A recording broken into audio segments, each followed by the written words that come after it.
ভগবতে বাসুদেবায় নমঃ। ত্রয়োদশ অধ্যায় ক্ষেত্র ক্ষেত্রজ্ঞ বিজ্ঞান যোগ।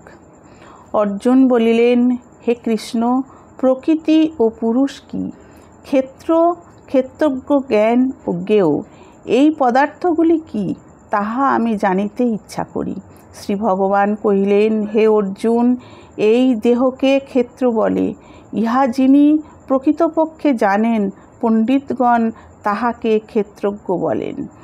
আর হে অর্জুন, ক্ষেত্রজ্ঞ স্বরূপ আমাকে সর্বক্ষেত্রর মধ্যে অবস্থিত জানিও। ক্ষেত্র ক্ষেত্রজ্ঞের বিষয়ে প্রকৃত জ্ঞানই আমার জ্ঞান। সেই ক্ষেত্র অর্থাৎ দেহ কি, তাহার রূপ ও বিকাশ কিরূপ, আর ক্ষেত্রজ্ঞ বা কি, তাহার স্বরূপ ও প্রভাব সংক্ষেপে তোমায় বলিতেছি, তুমি শ্রবণ করো।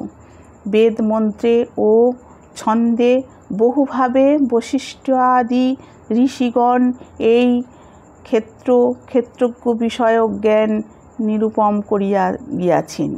ক্ষিতি আদি পঞ্চ মহাভূত আর অহংকার বুদ্ধি, প্রকৃতি 10 ইন্দ্রিয়, মন আর পঞ্চ জ্ঞানেন্দ্রিয়ের পঞ্চ বিষয় এবং ইচ্ছা, বিদ্বেষ, সুখ দুঃখ, শরীর, চৈতন্য, ধৈর্য, ইহারাই ক্ষেত্র ও তাহার বিকার।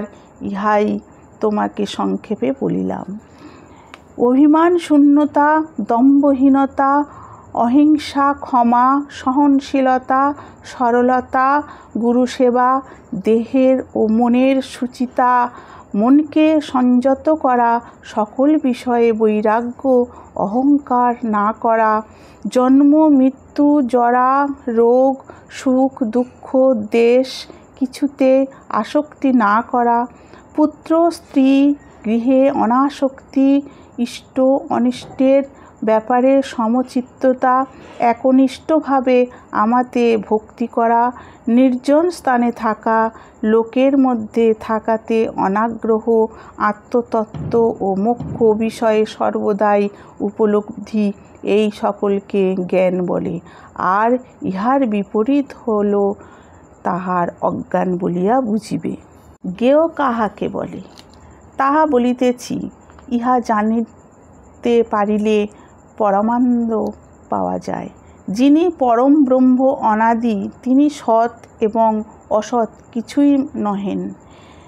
সেই ব্রহ্ম সর্বত্রই হস্ত পদ মস্তক মুখ এবং কর্ণ বিশিষ্ট। তিনি সমগ্র জগৎ জুড়িয়া রহিয়াছেন।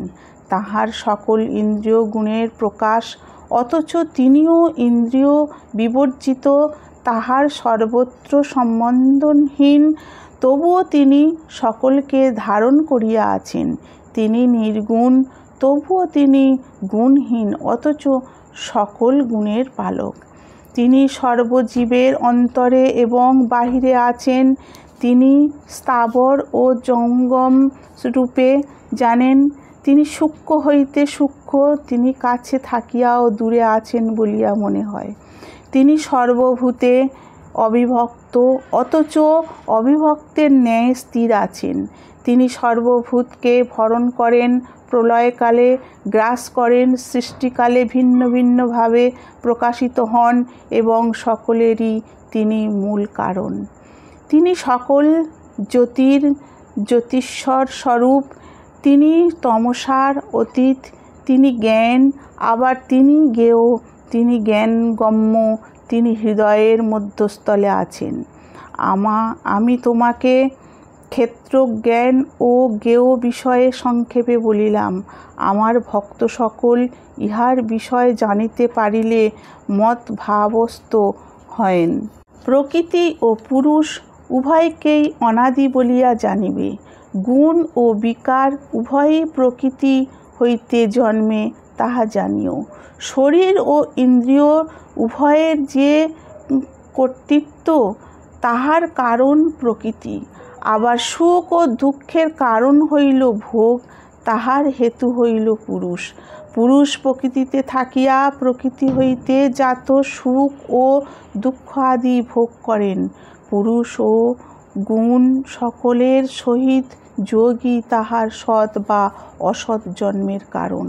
সকল লোকের দেহে থাকিয়া পরম পুরুষ বিরাজমান, তিনি উপদ্রষ্টা, অনুমস্তা, ভর্তা, ভোক্তা, মহেশ্বর এবং তিনি পরমাত্মা বলিয়া খ্যাত। যিনি এইভাবে পুরুষ ও প্রকৃতির গুণ সকলকে জানেন, তিনি সকল সময়ে যেরূপ আচরণ করেন না কেন, দেহ অন্তে আর জন্ম লন না। কেহ কেহ ধ্যান যোগে, কেহ কেহ জ্ঞান যোগে, আবার কেহ কেহ কর্মযোগে এই আত্মাকে দর্শন লাভ করে। আবার কেহ কেহ এইভাবে না জানিয়া অপরের মুখে শুনিয়া তাহার উপাসনা করেন, তাহারাও শ্রদ্ধা গুণে মৃত্যুময় সংসার অতিক্রম করিয়া থাকেন। হে অর্জুন, জগতে স্থাবর ও জঙ্গম যাহা কিছু পদার্থ জন্মে, সে সবই ক্ষেত্র ও ক্ষেত্রজ্ঞের সংযোগে হইয়া থাকে, ইহা জানিও। যেই জন আত্মাকে সর্বভূতে সমজ্ঞানে অবস্থিত দেখিয়া থাকেন, আবার নশ্বর পদার্থেও অবিনশ্বর আত্মাকে দেখিয়া থাকেন, তিনি প্রকৃত দ্রষ্টা। সর্বভূতে সর্বভাবে ঈশ্বরকে সর্বত্র দর্শন করিয়া যিনি আত্মহিংসা মুক্ত, তিনি মুক্তি লাভ করিয়া থাকেন। প্রকৃতির সর্বভাবে সর্বকর্ম করিতেছে, আত্মাকে অকর্তা রূপে যিনি দেখেন, ইহা যিনি বোঝেন, তিনি প্রকৃত সত্যদর্শী। পৃথক পৃথক ভূতগণকে যিনি আত্মাতেই অবস্থিত বোঝেন এবং ভূতগণ যে আত্মা হইতে আবার সৃষ্টিকালে পৃথক পৃথক হইয়া যায়, এইভাবে যিনি বুঝিয়া থাকেন, তিনি ব্রহ্মপ্রাপ্ত হন। হে অর্জুন, পরমাত্মা হন অনাদি, নির্গুণ ও অব্যয়। তিনি দেহে থাকিয়া কিছু করেন না, সে কারণে তিনি নির্লিপ্ত। আকাশ যেমন সকল বস্তুকে ব্যাপ্ত থাকিয়াও কিছুতেই লিপ্ত হয় না, পরমাত্মা তেমনি অতি সূক্ষ্ম, তাই তিনি সর্বস্থানে থাকিয়াও কোনো কিছুতেই লিপ্ত হন না। হে অর্জুন, এক সূর্য যেমন এই সমস্ত প্রকাশ করিয়া থাকেন, তেমনি ক্ষেত্রী আত্মা ক্ষেত্রকে প্রকাশিত করেন। এইভাবে জ্ঞানরূপ চক্ষু দ্বারা যাহারা ক্ষেত্রজ্ঞের পার্থক্য ও ভূত ও প্রকৃতি হইতে মুক্তিপথ জানেন, তাহারা পরমাগতি লাভ করেন। ইতি ক্ষেত্রজ্ঞ বিভাগযোগ নাম 13 অধ্যায়।